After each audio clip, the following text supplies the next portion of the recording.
All set. Take yours back to make that small adjustment. Okay. All right. The hour, 6 p.m., having arrived, I'll call to order this regular meeting of the Finance Organization and Personnel Committee. Excuse me. This meeting is being broadcast live on the City of Keene YouTube channel. The video is also posted on the city website by the end of the next business day, barring any technical difficulties. Copies of the printed agenda are available in the wall pockets just as you enter the meeting room.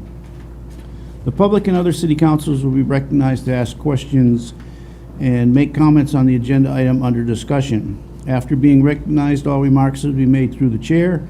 I will not recognize an individual a second time until everyone who wishes has had a chance to speak. Anyone who wishes to address the committee is asked to go to one of the microphones in the room, identify themselves by name and address prior to speaking. I'll now call to order this meeting of the Finance Organization Personnel Committee and declare a quorum present. We have nobody asking for remote participation. So it asks that if you are speaking, that you make sure the microphone is on. If the minute taker is unable to hear, she will ask for us to speak louder. She is participating remotely. All set. So item number 1 is from Attorney Thomas Hanna. Tom? Thank you, Tom.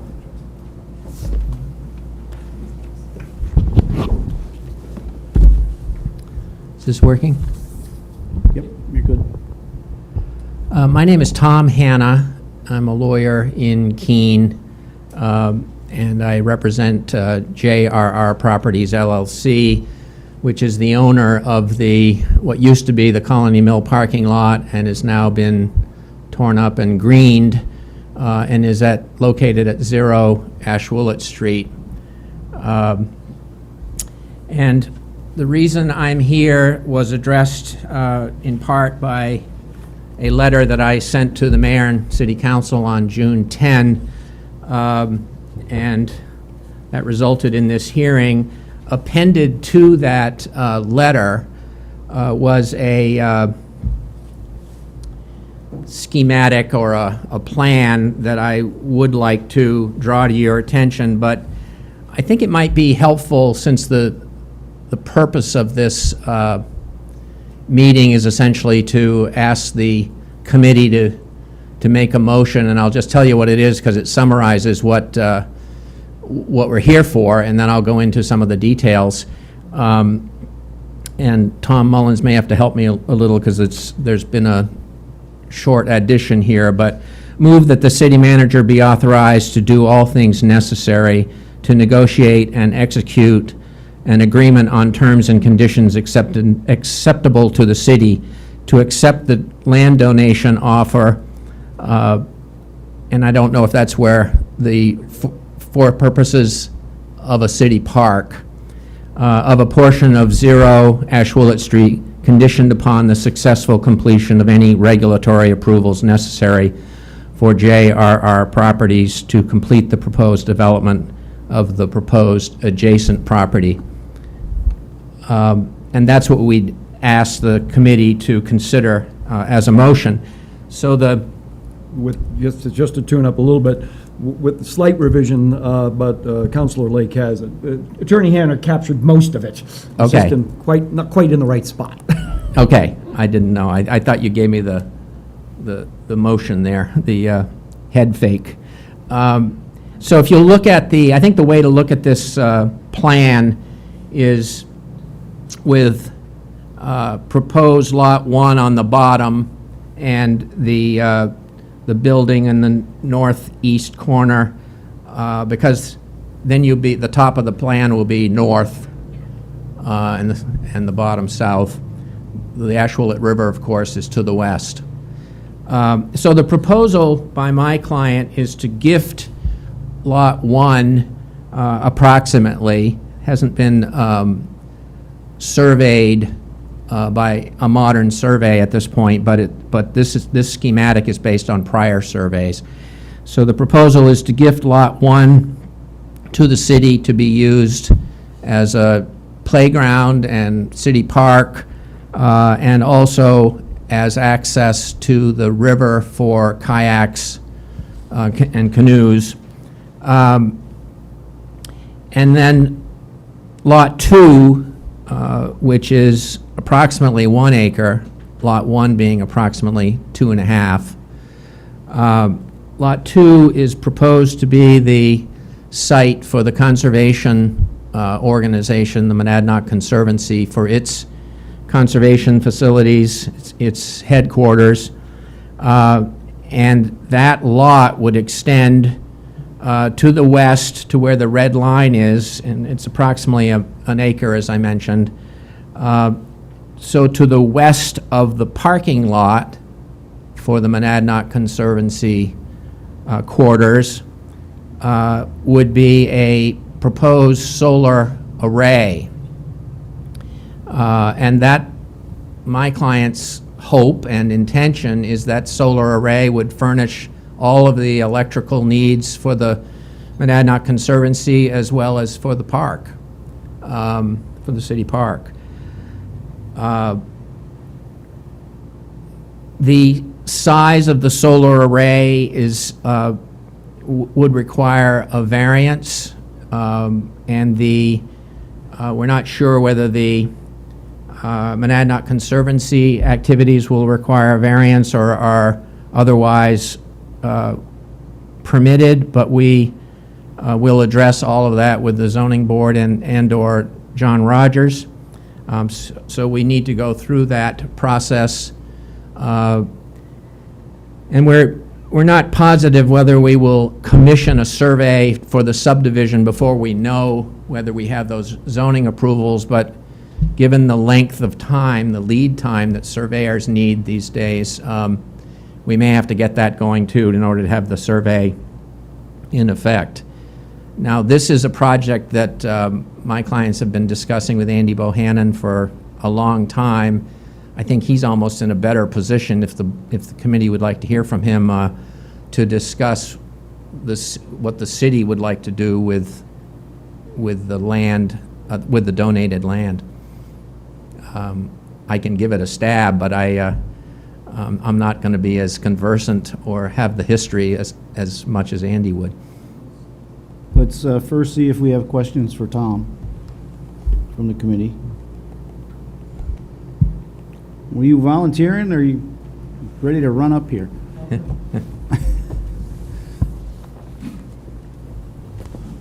You want me to leave or stay? You're good. Okay, good. Thank you, Mr. Chairman. Andy Bohannon, Parks Recreation Facilities Director. So in the past, we've had a lot of what-if conversations about this particular space, and I've always kind of kept it really high level as far as, you know, if this was gifted to the city, what would it look like? What could you do there? It probably started way back when, like, the hydro connection was happening, and at the time, Tom's clients had brought forward Conway School of Landscape Design. You may be familiar with them, as they helped us with the Russell Park design, and we recently adopted their Ashwillet River Park climate resiliency. They kind of got introduced to us through this process. And it's had a lot of different variations but the one thing that's always been consistent is potential kayak area, which would be on city property, but provide some access through this parcel, so people wouldn't have to carry as far. And the other thing was just a playground. So a lot of people have had a lot of ideas, but we have really just kept this as, you know, what if this happens someday, then we'll really dig in and begin that design. But as of right now, really just always have kind of had that kayak and some open space. The result of the open space is more or less that we have the Ashwillet River Park Arboretum, and this isn't necessarily a place for people to go and have games, pick up games or throw frisbees, that sort of thing. Although people do, it's more of a reflective, passive space, and this would become more of the active space if that were to come to fruition. So until the time comes where we have to really dive into some details and really get specific, that's basically kind of what we've had is playground and kayak area in some open space. So once we accept this generous gift, will there be conversations that we hold with the community to get their input of what they'd like to see that space as? Or is it just going to be strictly a city staff decision? We certainly could make that happen. I know Tom's clients have been working with a landscape architect for the development, obviously, to get their portion done and some broader ideas. Certainly, it could be fine-tuned through a public process once that became the what if. That's kind of, those are the details way down the road. But I think anytime you're designing something, I know one thing that has been a popular position of like, ooh, could this be a dog park? And I know the answer has always been no. One other question. I haven't driven by there for a while, and I know it's mostly green space, but did they leave any area, like for parking or for cars to back up to that space where you could launch your boats? So the current lot is all grass, and it's gated, it's private property. What you see outlined here is all fully fenced in. Which it was before, and it was tar, and I knew they had taken that tar up and put some grass down. I didn't know if they, my question, and maybe I wasn't clear, was did they leave any area of it with tar? And my understanding of your answer is no, they did not. It's all Correct. grass. Thank you.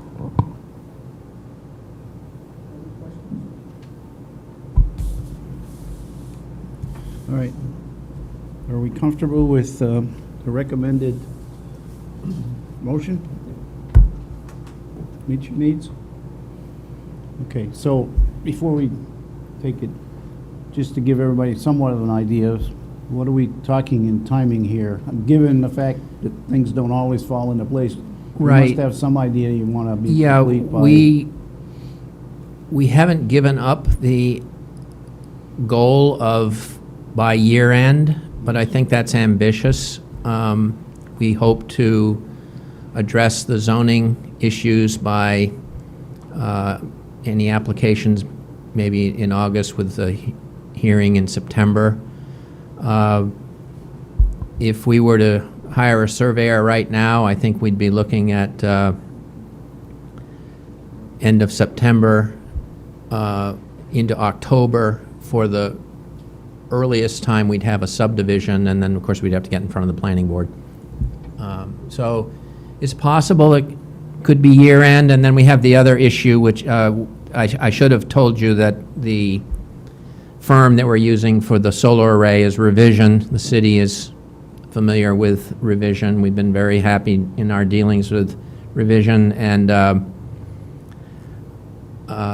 so we're working with them, and we would want them to be able to attend the hearing as it relates to the solar array, and I haven't worked that out yet. So there are a lot of people involved in some moving parts, but we hope to get it substantially done by year end.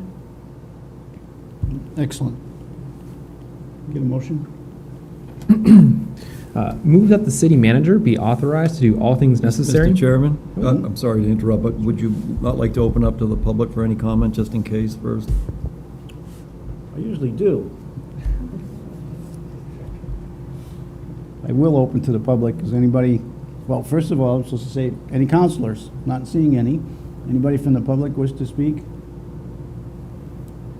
Thank you. Yep. I think so. Move that the city manager be authorized to do all things necessary to negotiate and execute an agreement on terms and conditions acceptable to the city to accept the land donation offer of a portion of 0 Ashwaylet Street for use as a city park conditioned upon the successful completion of any regulatory approvals necessary for JRR Properties to complete the proposed development of the proposed adjacent property. Second. Moved and seconded. Any further discussion, members of the committee? I would just say this looks great. I'm glad that there's parking. We don't currently have like available parking really dedicated to the park that I know of. I mean, it's kind of ad hoc with some other places around there that you can kind of, I mean, it's mixed in with other businesses, but there is a nice parking lot there. But a little additional parking and a good use, and yeah, even if it's just a grass field to start, it's a great addition. So, thank you. All those in favor? No one opposed, so it's unanimous. Thank you. Thanks, Tom.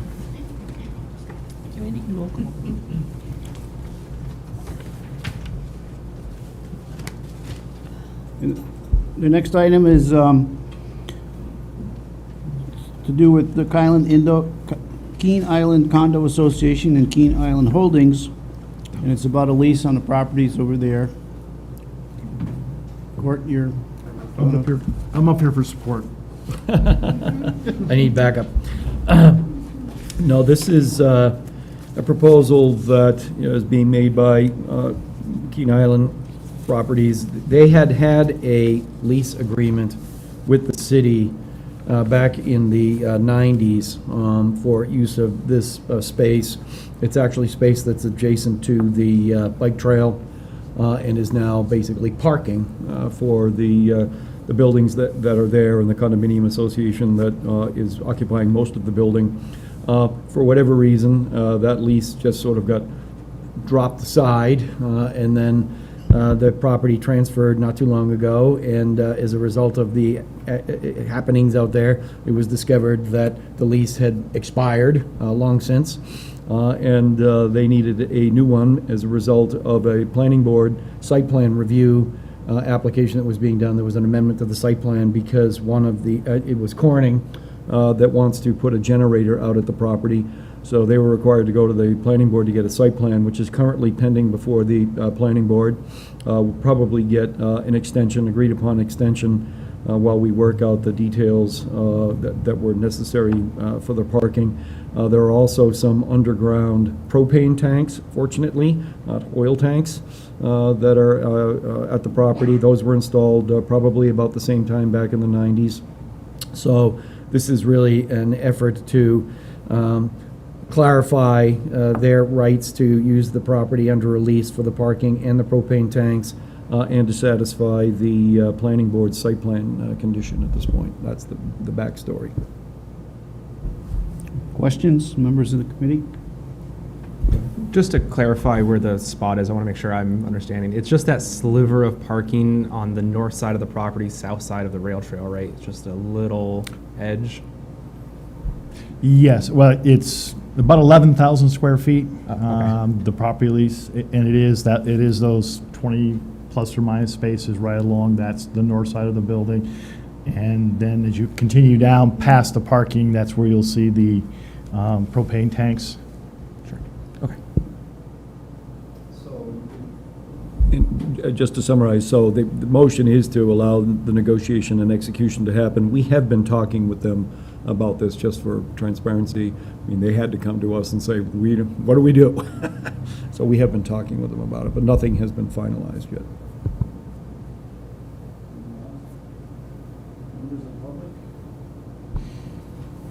Seeing none, get a motion?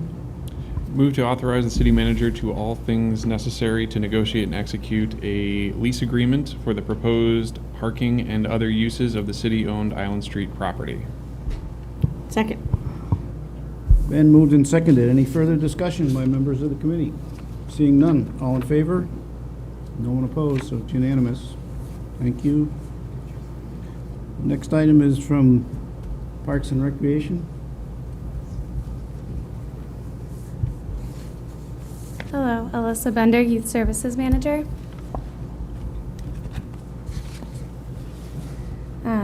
So the New Hampshire Juvenile Court Diversion Network is the governing body of all juvenile court diversion programs in the state of New Hampshire.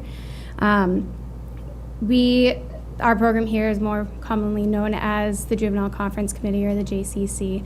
So with that being said, the New Hampshire, the Governor's Commission on Alcohol and Other Drugs Prevention, Intervention, and Treatment, they have granted us a second funding. They are granting us $5,600 for this next upcoming fiscal year. And with that being said, we will be able to continue more prevention and intervention work with this extra funding. So I'm asking that we will be able to accept it and be able to put it towards our youth services budget. Questions, members of the committee? Public? All right, how about a motion? The Finance, Organization, and Personnel Committee moves to recommend that the city manager be authorized to do all things necessary to accept and administer funds provided by New Hampshire Juvenile Court Diversion Network for youth services programs. Second. Mr. Chairman, if you would, and I apologize, I didn't pick this up earlier, too late at night last night. But anyway, it probably should say to accept and expend funds provided by. That's what it says, right? Okay. Thank you. Thank you. All in favor? Anybody opposed? No one's unanimous. Next item. This one's gonna cost us. Ouch. Thank you, Mr. Chair. Don Lucier, city engineer. Yes, unfortunately, this one is going to cost a little bit. So you may recall I was here back in January talking about the Colony Court sewer replacement project. Just as an overview, that project was replacing the sewers along Wright Street and the sewers that run cross-country through private property behind the houses on Colony Court. It's been a source of ongoing problems for a number of years, a number of sanitary sewer overflows, backups, and it's really been a sort of a maintenance headache for us for a while. So the project was intended to replace that line. When we redid the utilities on Washington Street, we planned for this project to come up, and we actually were able to lower the sewer line in Washington Street by a couple of feet. So that allowed us to relay the Colony Court Wright Street sewers with a greater pitch, faster flow, less hang up of grease and rags and what have you. So we're excited about the project. That said, last fall we got about 65% of the project done. Essentially, we did the easy part. When we got into the off-road section, we encountered some of the infamous Keene glacial lakebed clay soil.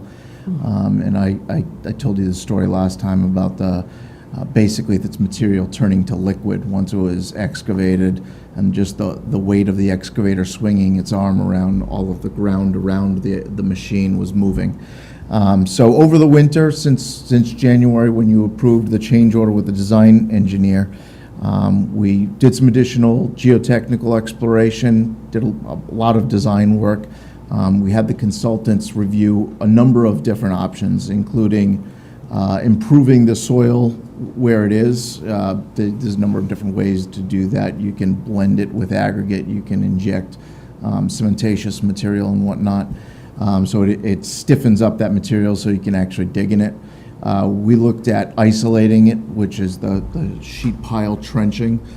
Basically, you drive sheets 30 feet down into the ground, steel sheets, and then you're able to excavate in between them while the steel holds the material back. And we also explored the option of rerouting that sewer line so it's not in people's backyards. You know, it's probably never our first choice to go through private property and through backyards with city infrastructure. So we did look at that alternative. Unfortunately, to do that, and actually the soils were better underneath Colony Court, but to do that, we would have been excavating between 15 and 19 feet below the road surface, which it's exciting in its own right. You still have the at that depth, you need to sheet the trench. It also would have required replumbing everybody's houses, so all of the sewer services that are leaving out the back of the foundation would have to now be rerouted internally to leave through the front of the foundation. And with all of those factors considered, we came to the realization, the conclusion that keeping the sewer where it is and doing it with the trench protection would be the most cost-effective and effective way of getting the job done. So that basically that analysis, that engineering work was completed in April. Last couple months, we've been negotiating back and forth with our construction contractor. They've had to get quotes from specialty contractors to do that excavation work, to do the dewatering that goes along with it. We've been sort of going back and forth with them, and I think we're pretty close to having a resolution that everybody can live with, that we think is fair, reasonable, that the contractor can get the work done as planned originally, restore the site so that these folks on Colony Court can have the use of their backyards by the end of the summer, hopefully. So, bottom line is, we're asking for a change order of $850,000. And I think I mentioned back in January that this was going to be substantially more expensive, and it is. The only, I guess, silver lining, good news that I can offer the committee, the project was originally budgeted, and the design and the construction contracts both came in under the original budgets, so we had a little bit of a cushion there to begin with. We've also had a number of projects over the last several years, specifically the work on Silent Way and Perham Street. Both of those projects, we thought we were going to have to do complete dig and replace type construction, and we were able to do those projects by lining the existing mains, which is a lot cheaper. As a result, we had a fair project balance that we've been carrying forward.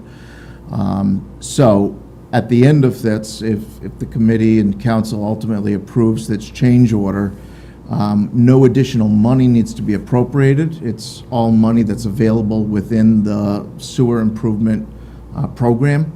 But at the end of this, we will have basically drawn down all of those old project balances that we were kind of using to pay for some of the overruns that we've experienced since then. So the good news is we're not asking for additional appropriations, but we are asking to use the money that was previously appropriated for its rather sizable change order.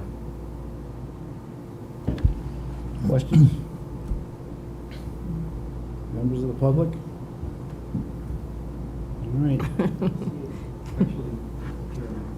I do have one question for Don. So you got my attention when you said that some of the service goes through private properties at this point? So we have an easement dating back to, I think it's the 30s when this mine was originally put in, for the existing sewer line. So the sewer main runs through a city sewer easement. And the private properties tie into the sewer main, across their property. All right, that was exactly my question. Thank you very much. Motion, please. Move to recommend that the city manager be authorized to do all things necessary to negotiate and execute a contract change order with J.A. McDonald, Inc. for an amount not to exceed $850,000 on the Colony Court sewer replacement project. Second. It has been moved and seconded. Any further discussion, members of the committee? Seeing none, all those in favor? Unanimous. Thank you, Mr. Chair. Thank you. We are adjourned.